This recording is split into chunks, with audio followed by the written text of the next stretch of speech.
Hello and welcome to Carpool for School. Welcome to Carpool for School. And we've got the second edition of Tom Rogers today, speaking about workload and well-being, something that we really need to make sure we keep speaking about, and we're really looking forward to hearing his views. Yeah, obviously Tim and I are really passionate about helping people with workload and well-being, because obviously with the accountability crisis at the moment, it breaks our heart that there's so many wonderful people on Twitter that are leaving the profession, and if we can make enough noise at the ground level and build obviously education from the ground up and support one another, because at the end of the day this really is, and we feel is, the best job in the world, and if we can just help one another with workload, then that would be tremendous. Tom Rogers, can you give us some advice or some tips for teachers and for leaders regarding workload and well-being?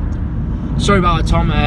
Tim just wanted to get his hair cut before you start, so fire away, Tom. Of advice I was probably given was as a teacher was by my mother.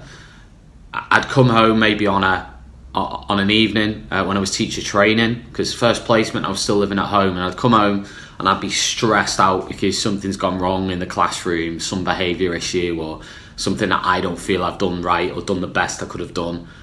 And she'd have said to me, they forgot about that lesson the moment they walked out. You're still worrying about it, they've already forgotten about it. They're playing on the PlayStation and they're not thinking about it, and you have an opportunity next lesson to start again from scratch, clean slate.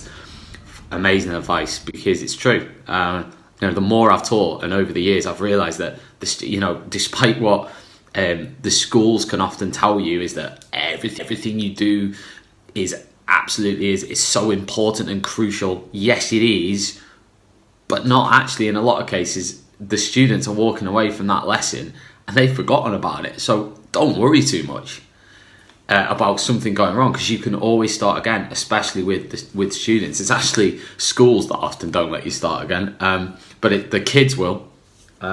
So don't give up, if it goes wrong or you're stressing about something or whatever. I suppose to leaders, my kind of point would be about workload, is doing everything you can to reduce workload and looking at the latest trends in reducing workload.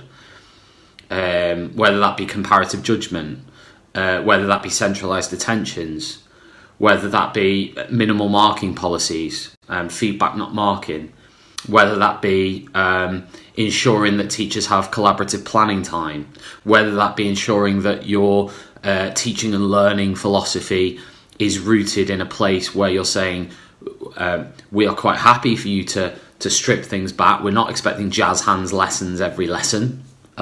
You can do something structured, simple, and work on more of a sequence of lessons rather than individual lesson by lesson, making them absolutely incredible spectacles to humankind.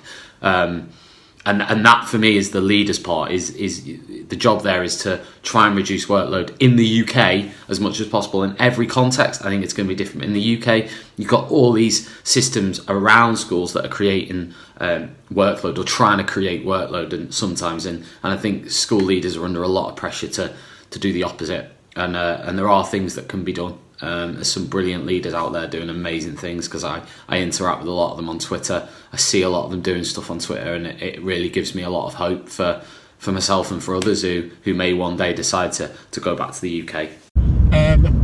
Isn't Tom Rogers the most wonderful guy in the world? He seems lovely. He's the most kindest man. Yeah. He's all around it, and I just loved some of the things he was speaking about there.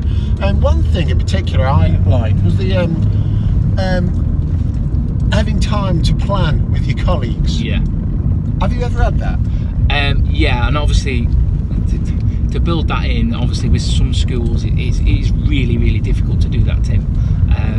But it's such a powerful tool, because everyone's so busy from time to time, and sometimes you forget that within your department you're teaching the same subject. Yeah. You're teaching the same lessons. So let's collaborate and let's work together as a team. And again, reducing the workload. It's a simple tip, but sometimes it's just nice to be reminded of that. Yeah, just those little ideas. You think, oh, that sounds really lovely, doesn't it? Yeah. Really, some fantastic advice there, and I'm really looking forward to seeing this third instalment. Yeah, the third instalment is about his thoughts regarding the current climate of education, and there's some really nice takeaways from that episode, and that's next Sunday. Fantastic. So have a fabulous day. Bye bye, everybody.